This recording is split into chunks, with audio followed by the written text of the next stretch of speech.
This guy was only an hour from home the last time somebody saw him. A silver alert didn't bring him home, and the man with dementia has been missing for 2.5 years. This one's not so long ago, folks, and our hope is you might help us bring Lawrence Stuenkel home.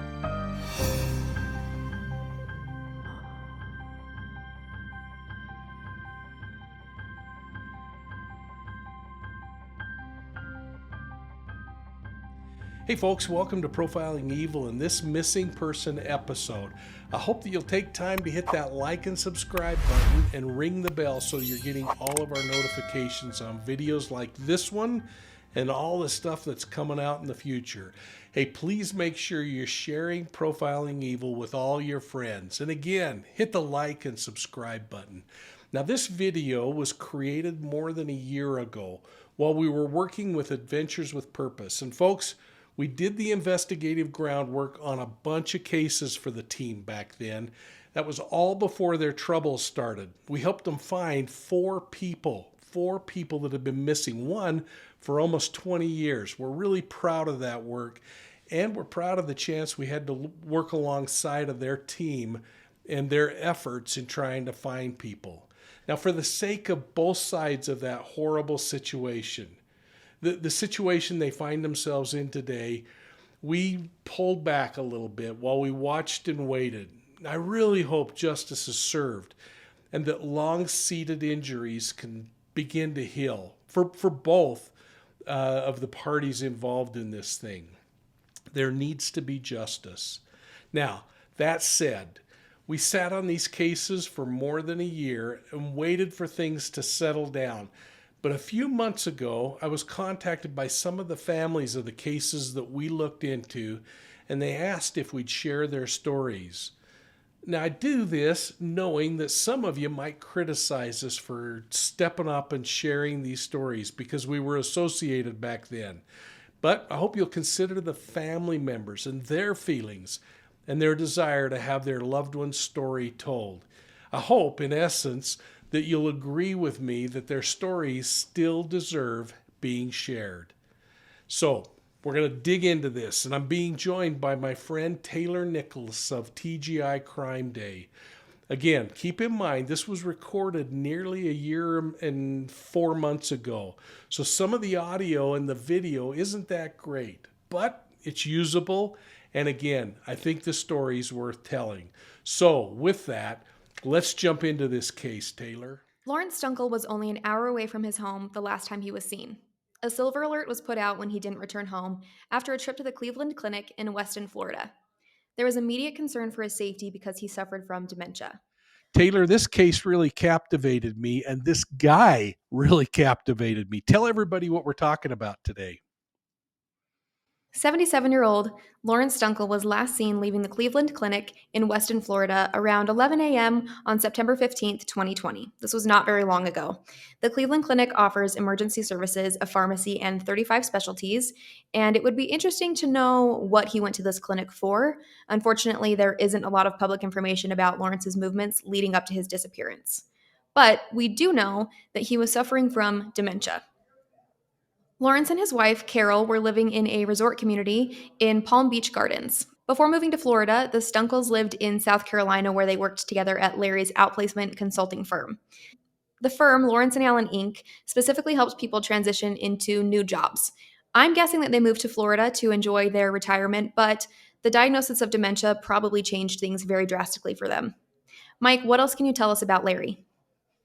Well, I'm glad you used Larry because Lawrence and Stuenkel together is a little difficult for me to say time and time again.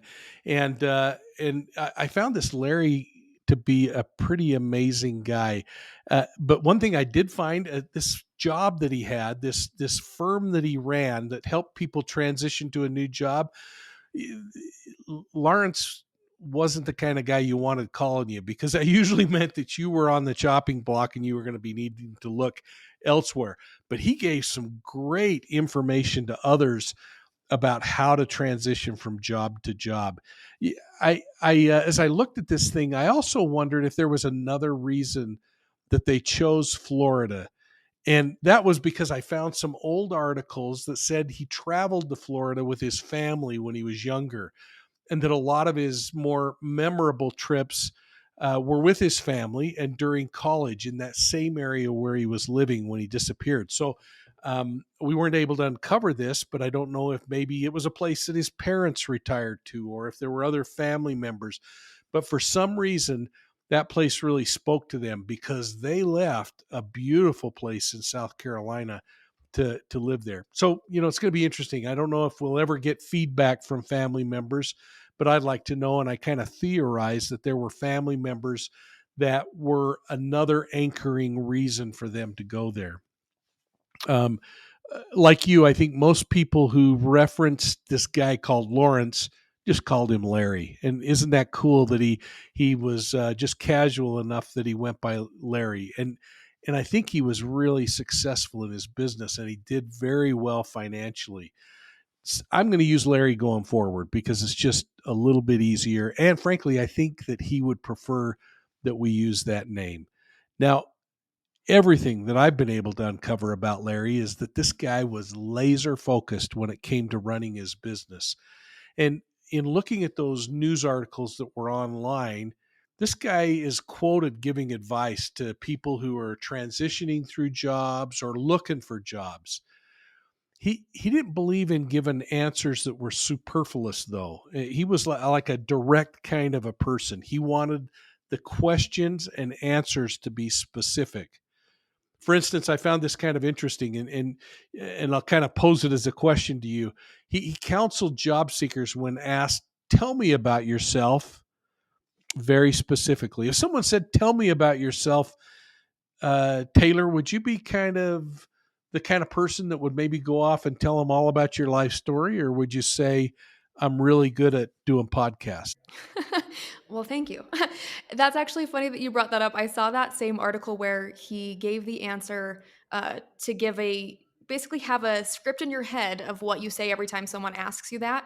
And I felt so called out because when someone asks me that, I do freeze a little bit. Tell me about yourself. And my brain goes, there's nothing. There's nothing to tell. So I loved that advice. And ever since I read that, I've been like trying to think about how I would like to answer that question going forward. So next time you see me, ask me, tell me about yourself, and I'll have a precise, crisp answer to give you. I also loved that he mentioned in that same vein when someone asks you to tell them about yourself, when you include things that are quote unquote negative points to try to turn it. So instead of saying that you're currently unemployed, you say, I currently am tired of being a free agent. So you take those negative things about yourself and flip it into a positive. It's one of those things that I think is so relatable and such a thing that everybody needs to hear sometimes of how to explain who you are in a job interview and make your negatives a positive. I think that Larry had a great sense of humor and that he brought that up. I loved it. That was really a point that I thought was powerful too. And I really like the idea that tell me about yourself. Well, if you're applying for a job as a lawyer, nobody really cares if you like digging for worms on Friday so you can go fishing on Saturday. What they really care about is what you do as a lawyer and how you make a difference and the influence that you're going to have. So I thought all of that was really suggestive of his overall personality. And honestly, I don't think this is the kind of guy that would ever wander off in tributaries when you ask a question. Like if you say, "Hey, why are you going to Florida, Larry?" He probably is going to give you a short, concise answer.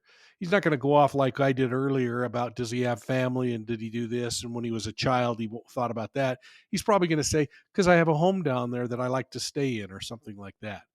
But uh, when those that he discusses things with don't get right to the point, I think this is a guy that probably got a little bit frustrated. Now, I also kind of looked and I wondered, and it would be great to see if family would respond back. If this guy was a little bit laser focused, a little bit obsessive compulsive about things, that everything had to be in its place and done in a certain way. But I got the idea that he had a pretty good sense of humor. And I found that one article where he talks to job seekers and gives advice about what they should do in their relationship to be hilarious. He talks about make sure you're getting your spouse involved, and he specifically pointed out male egos and said that you got to make your spouse a part of the team in solving the unemployment problem.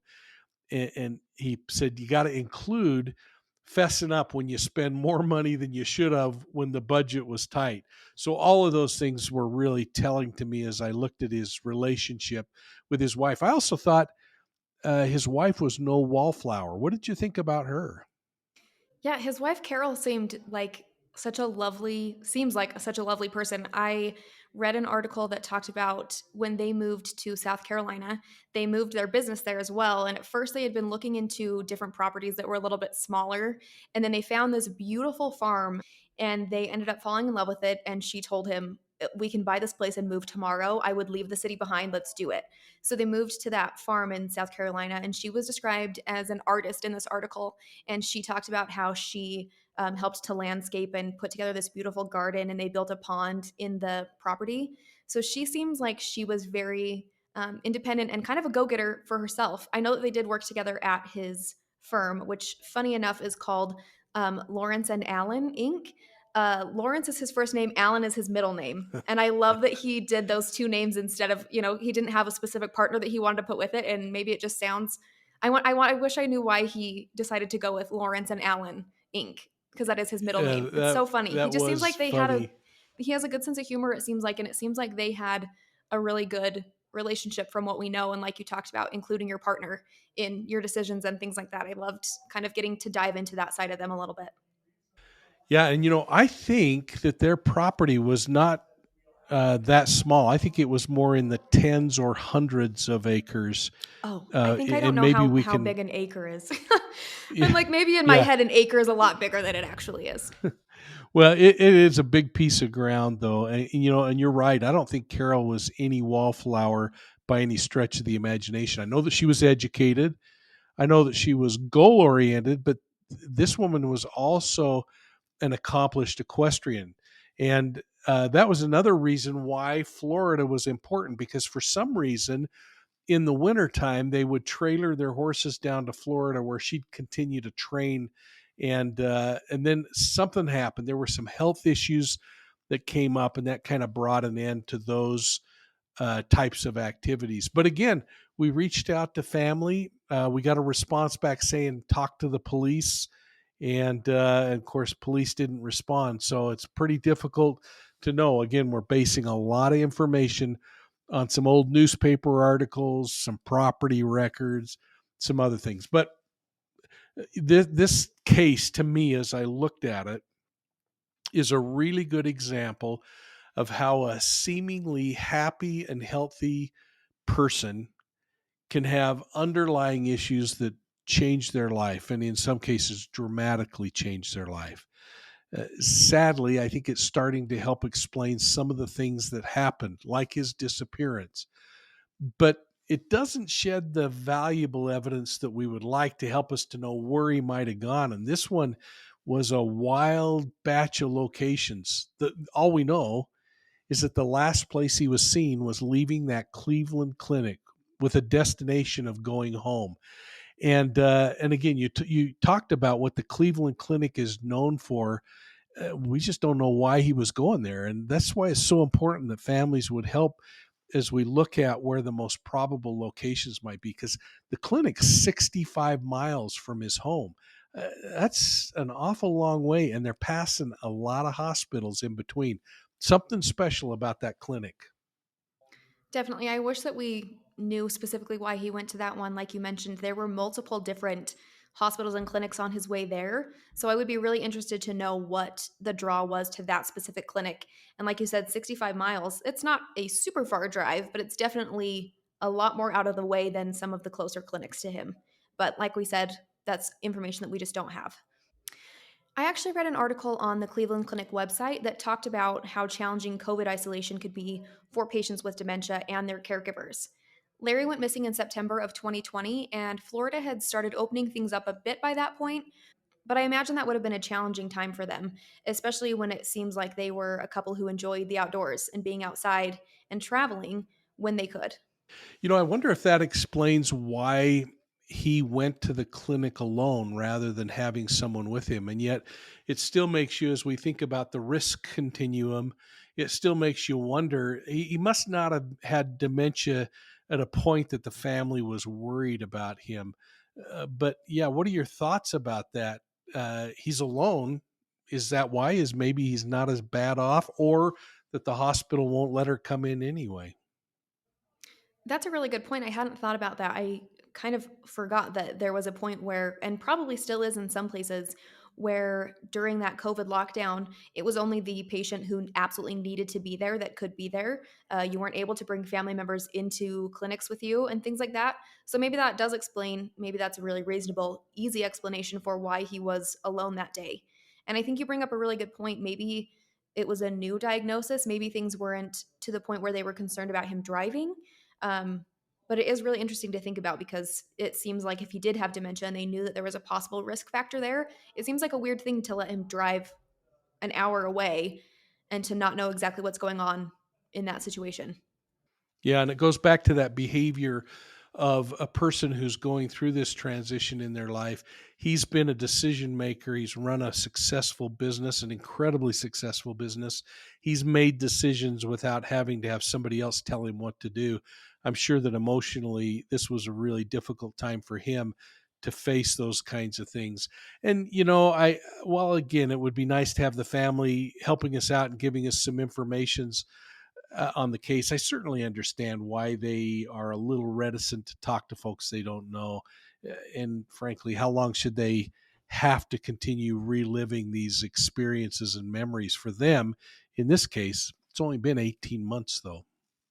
Definitely. And I think that that does bring up something that is really hard. I mean, to have to constantly be thinking about your missing loved one, and then it probably just gets harder and harder to talk about as more and more time goes on. It feels like there are no answers. It feels like there is nothing else that can be done. Um, but that's why what Adventures with Purpose does is so important, is because it does shed some light and bring answers sometimes to the families that have been searching and hurting over it. So I totally agree. I would absolutely love to be able to talk to his family about his situation, but I also, on the flip side, completely understand needing to set that boundary and to not talk to every single person that wants to talk to you about the case. It does seem to me like Larry was a very responsible person. He ran a business, he was very successful, but as we know, dementia can cause people to do things very outside of their normal routine. Well, hey, folks, I'm pausing to share some concerns I have surrounding identity theft and fraud. I've learned a lot from our partner, Aura. They're the pros at protecting people from cyber predators. Aura provides identity theft protection, credit and fraud protection, and online and device security for you and your family.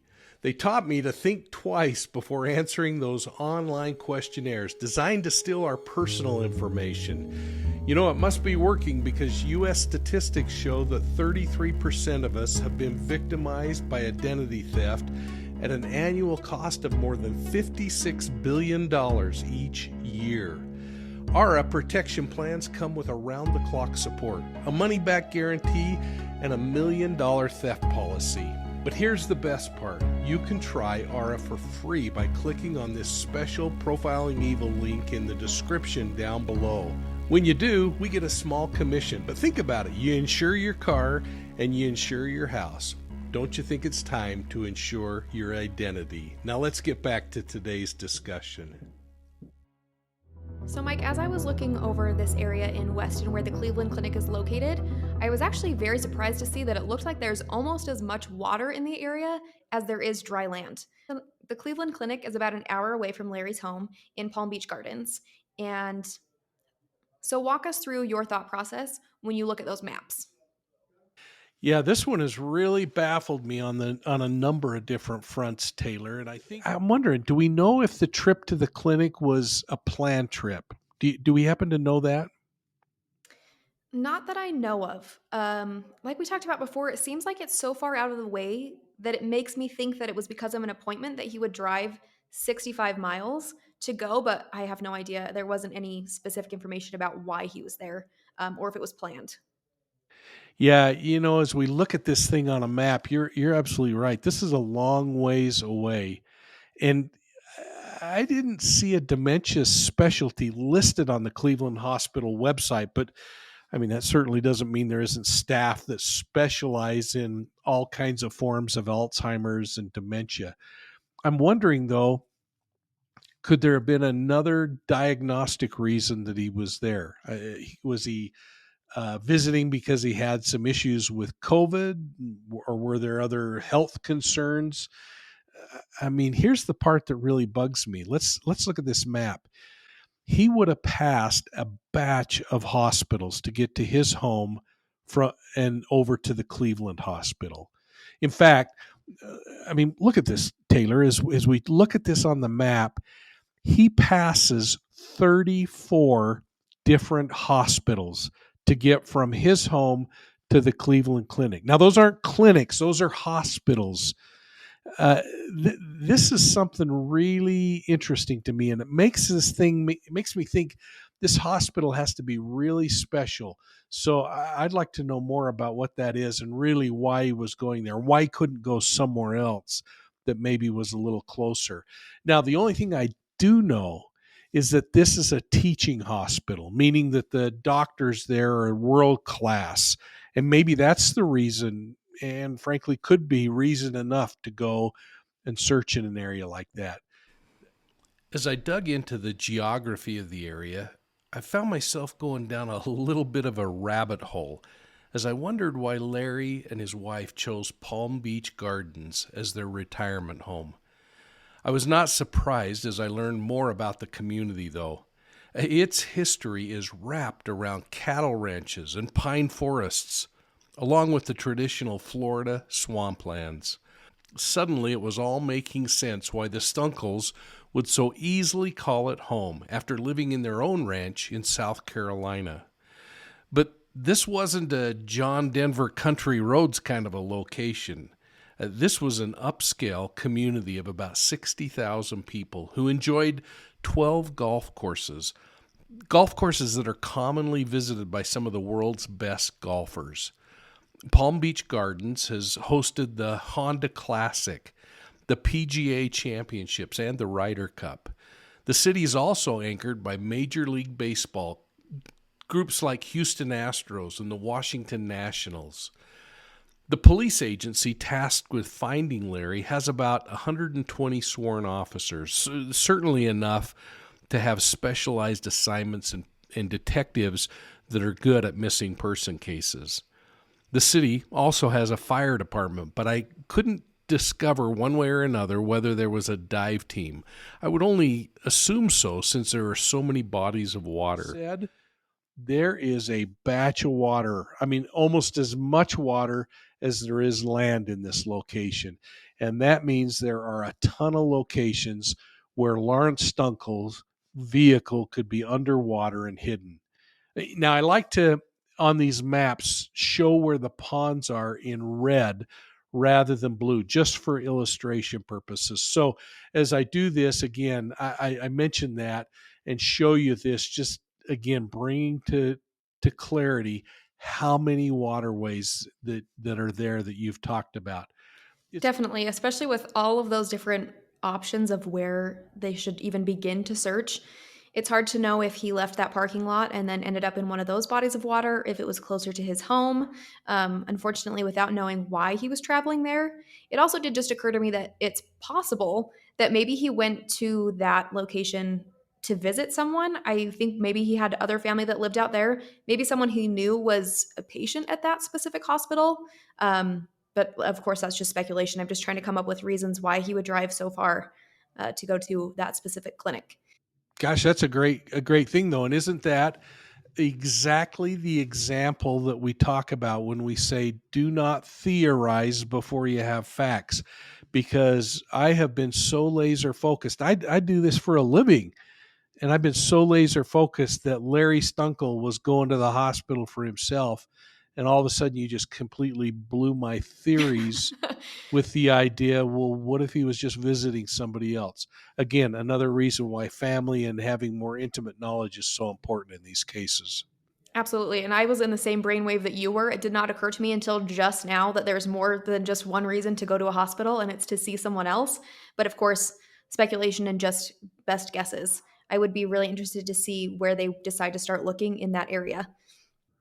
Yeah, and being the devil's advocate, I'm not in Florida, but in my state, you couldn't have got in the hospital in September of 2020 to visit somebody else. So again, that just makes you waffle back and forth and shows how important it is to have real evidence and information when you make up theories. And that is where the amazing viewers come in and help to provide important information. If you know something about this case, even if it's a small amount of information, sometimes those seemingly insignificant pieces of information are what make a difference. So if you know anything, be sure to call local law enforcement immediately and share that information. Don't broadcast it through social media, go straight to law enforcement. Well, thanks, Taylor. And there you go, folks. If there's anything that you know about the case, reach out to law enforcement. And again, make sure you're entering your comments down below. We read every one of them. Don't stop, though, at that point. Make sure you're also reading the comments submitted by other people. Spend some time corresponding with each other in the chat down below. It's really interesting to watch how you think. And at times it really helps us turn on a light, just like a couple of minutes ago when Taylor brought and twisted my mind with that thought about what if he's visiting somebody else. Well, there you go, folks. Please enter your thoughts down below. And please, if you know anything about the mysterious disappearance of Lawrence Stuenkel, reach out to law enforcement immediately. Please hit that like and subscribe button and ring the bell. And I hope you'll consider sharing our channel with your friends. In addition, I hope you'll join our channel memberships. My favorite is the Academy level. And please make sure you're checking out Profiling Evil on your favorite podcast platform. Please visit our website at profilingevil.com and check out our books and all of our swag there, and sign up for our digital newsletter. It's called the B.O.L.O, and that stands for Be on the Lookout. We only send it out a couple of times a year, and I think you'll enjoy being on it. And we're never going to share your contact information with anybody. We're only asking for you to put your email address in there. So make sure you're checking us out on Facebook, Instagram, YouTube, and Twitter. And thanks for supporting Profiling Evil, everyone. We'll see you soon at the next crime scene.